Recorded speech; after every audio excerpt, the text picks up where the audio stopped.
October 25th, 1983. This is Joe Todd, an interview with Mr. Clarence Joseph Darsow. Mr. Darsow, where were you born? Manistique, Michigan. Manistique. Michigan. When's your birthday? May 6, 1906.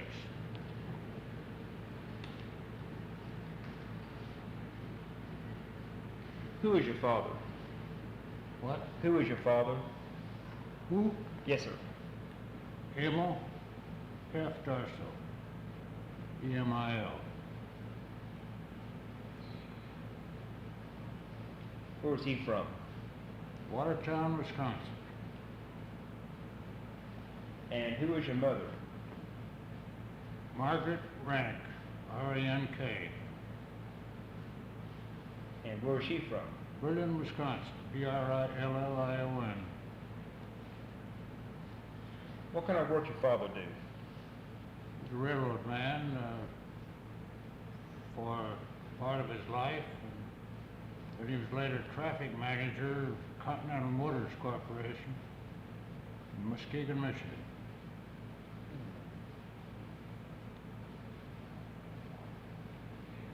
How big is your hometown? 60,000, 65. Could be a little bigger than that now, I don't know. How long did you live there? In Muskegon? Yeah. It's about 1915 rather.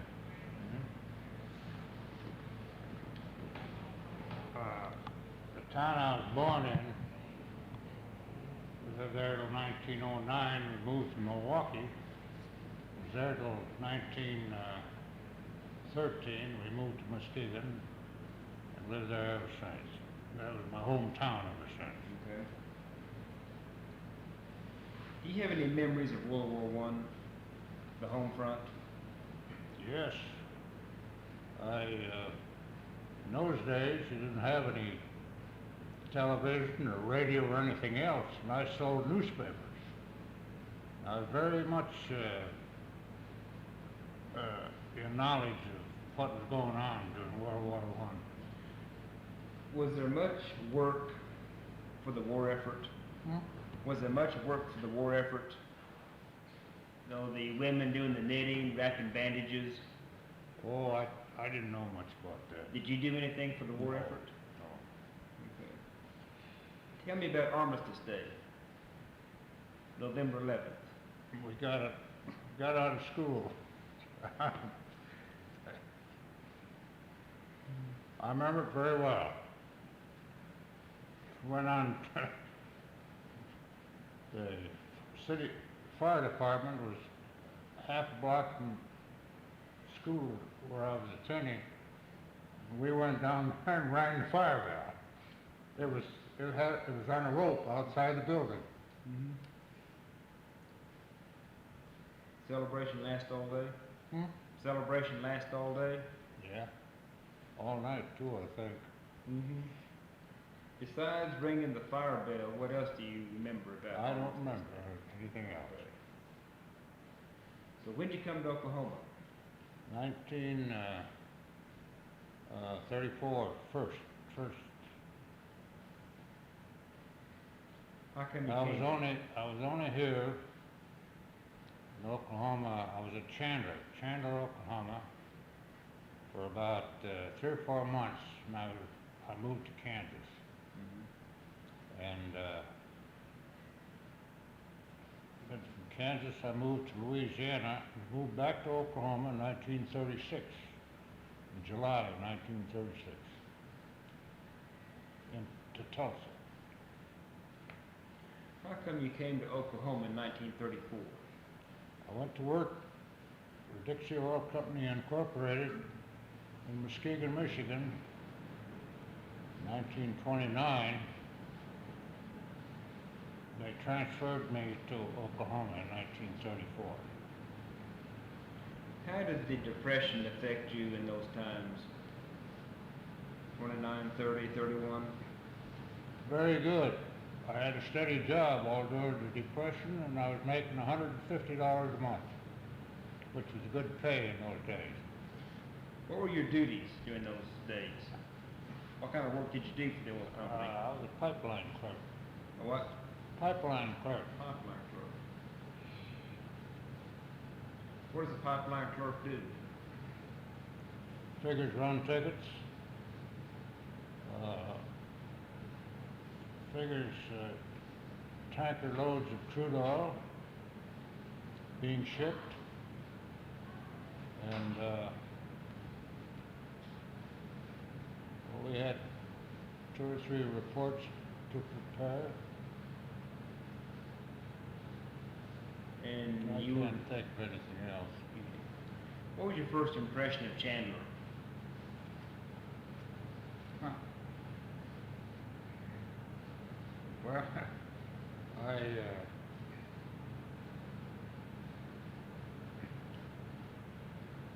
I think it was pleasant. How big was it? Chandler? Yeah. I don't know, about, I don't think more than 1,500 was it? I don't. I think it's about 1,500. Were there many of the people around Chandler going to California when you first came there? All the Okies? Not that I know of.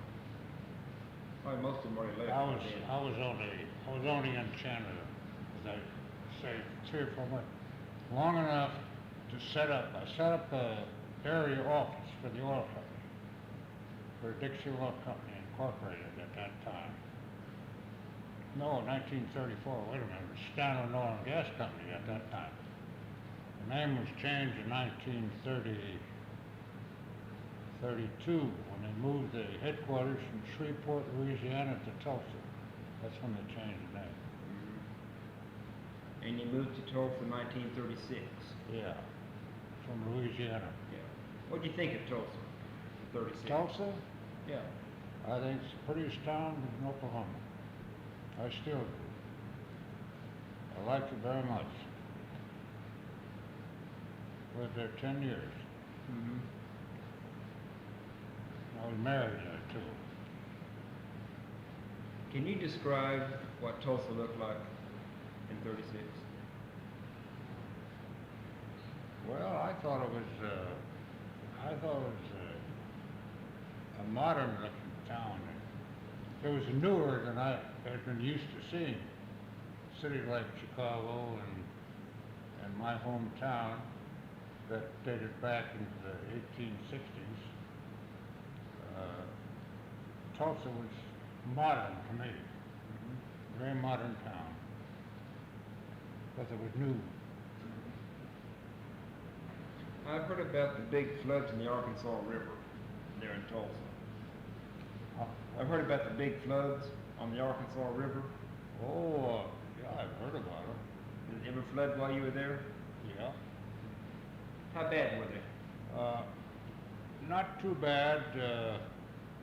All that area east of, or what? Let's see. West. No, let's see. The river runs north and south there. Yeah. On the east side of the river, up to Peoria. It's pretty well inundated at one time. I don't remember what year it was.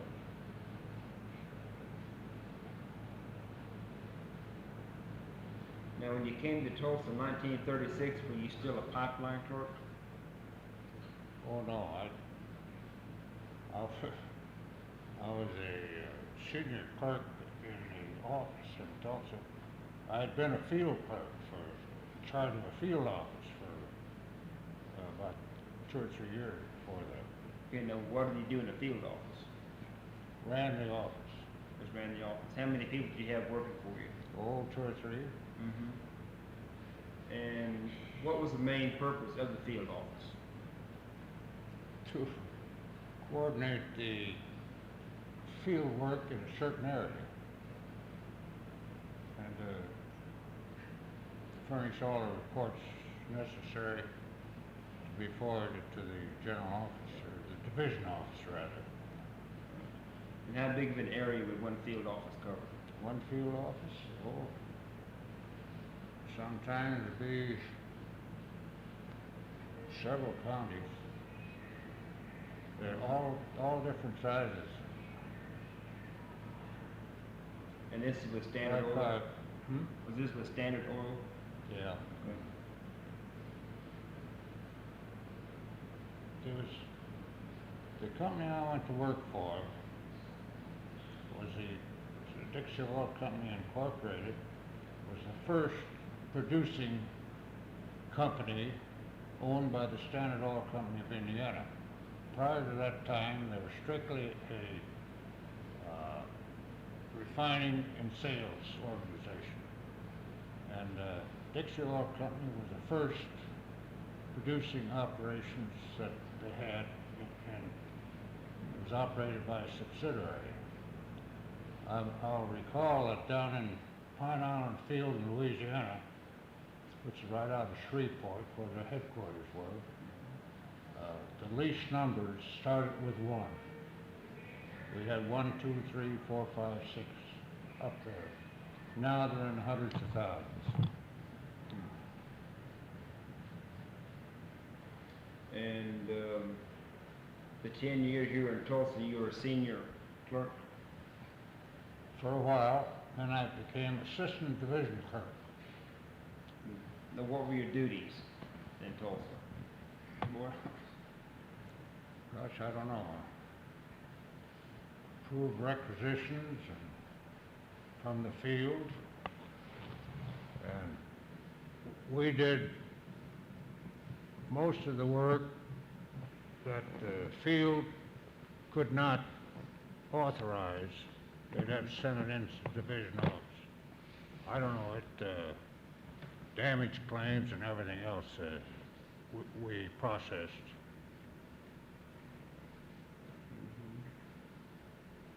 And you lived there till about 1946?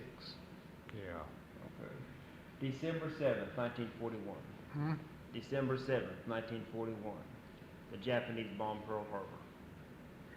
What were you doing that day? I was coming back from a field trip in Kansas to Tulsa. I was on the Rock Island Railroad between Wichita and El Reno when the word came over the radio about the bombing of Pearl Harbor. What was your first reaction? I don't know. Wondering if I'd had to go, I guess. Did you? Nope. I was drafted and I didn't make it. I was on the pretty close to age limit and I had high blood pressure and they turned me down. So you stayed in the job that you had? Yeah. Okay. How did your duties change because of World War II? Did they change much? Well, we worked 48 hours instead of 40 hours a week. That's all I can remember about it. And Because of the shortage of personnel otherwise. and I guess then were you geared for wartime production? Oh, yeah. I'm not sure what wartime production means to Well- an oil company, but There were a lot of regulations. People worked, I think they worked 9 days straight, and they were off for 9, 10, 11, 12, 15, off 5 or something like that. They changed all the work schedules, and they worked longer hours.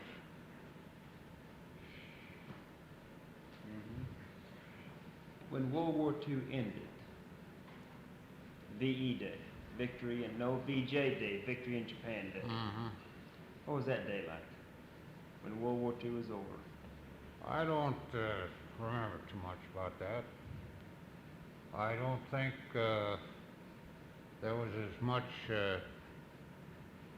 celebration as there was after World War I. As I recall,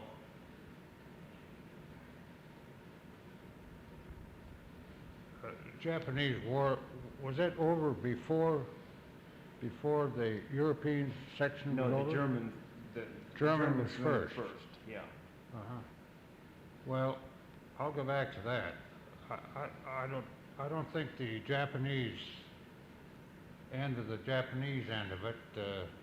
had much effect in celebration or anything, but the other part did. You know, they had gas rationing. I was on vacation up in Michigan at the time the European war was over, and I went up there on gasoline coupons that I received from some of the truck drivers that we did business with. They furnished me with enough stamps to get up there. After I got up there, coming back, I didn't need them. Things changed just that fast. And when did you move to Oklahoma City? June 1st, 1946. Why? They moved the division office out of the Tulsa office, Tulsa general office, because they were decentralizing. They set up division offices in Oklahoma City, Fort Worth, Houston, and Denver. And later on, at the time I retired in 1969, they're bringing them all back in again. That's the reason I retired early in 1961, or at 61 in 1969. I retired in 1969, I was 61 years old. They offered me retirement because they're combining this office with the Fort Worth office. And after about 2 years down there, of course I didn't go, I retired, but about 2 years after they combined those two offices, they closed the Fort Worth office and combined it with Denver.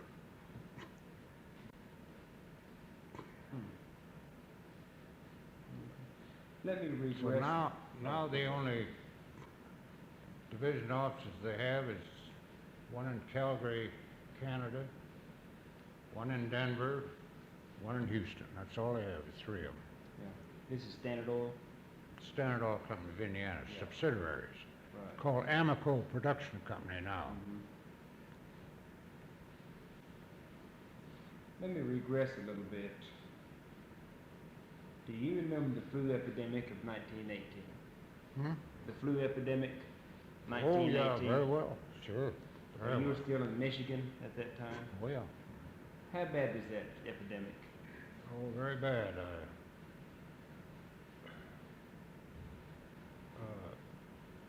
I remember the son of our milkman. His son was in the army and he died of the flu, and several other friends of the families in Muskegon died of it. Yeah, I remember it very well. Remember any Schools were all closed. Churches were closed. Remember any home remedies that people used to fight the flu? No, I don't remember. Yeah. We didn't have any of it in our family, and I don't think we used any home remedies to prevent it. Can you tell me who started Standard Oil Company? Who started the company? Well, it's an offshoot of John D. Rockefeller. So Rockefeller started. I don't know. He started the one in Ohio. I had a history of Standard Oil Company of Indiana, but when I sold my house down here in July, I guess the book was still in there. We gave all the books to the library, so apparently it's in the library now. But I had a history of Standard Oil Company of Indiana. It told who actually started it. I don't think the Rockefellers were involved to the extent that the original Standard Oil Company was split up into various segments. Standard Oil Company in New York, Standard Oil Company in New Jersey. Standard Oil Company in New York is now Mobil. Standard Oil Company of New Jersey is now Exxon. Standard Oil Company of Ohio is now Ohio. And Standard Oil Company of Indiana is still Standard Oil Company of Indiana. Mm-hmm. Hmm. Well, So, I really don't know who actually started that, or Yeah. took over that segment. I really don't know.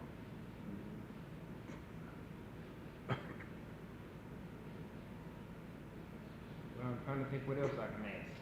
There was, I think they had a tanker, a lake tanker that was named after the man that started the Standard Oil Company of Indiana. But I forget the name of it now. Hmm.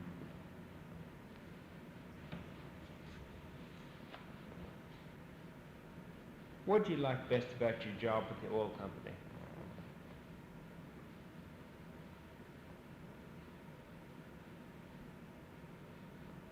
Gee, I don't know. Hmm. I was in so many facets of it. I started off the pipeline clerk, Mm-hmm. and then I was transferred for a year over to Mount Pleasant, Michigan. Mm-hmm. I worked on pulling rigs, workover rigs.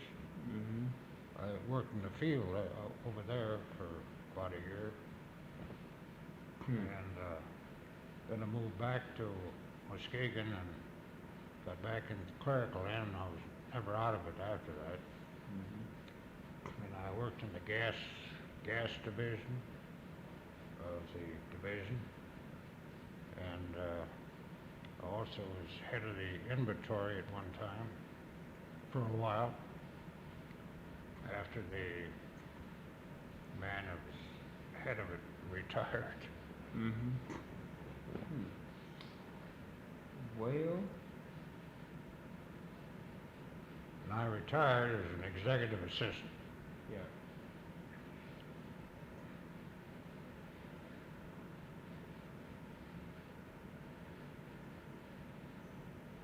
Well, I think we had a good interview. Anything else you want to talk about? No, it's hard to remember a lot of things. Yeah.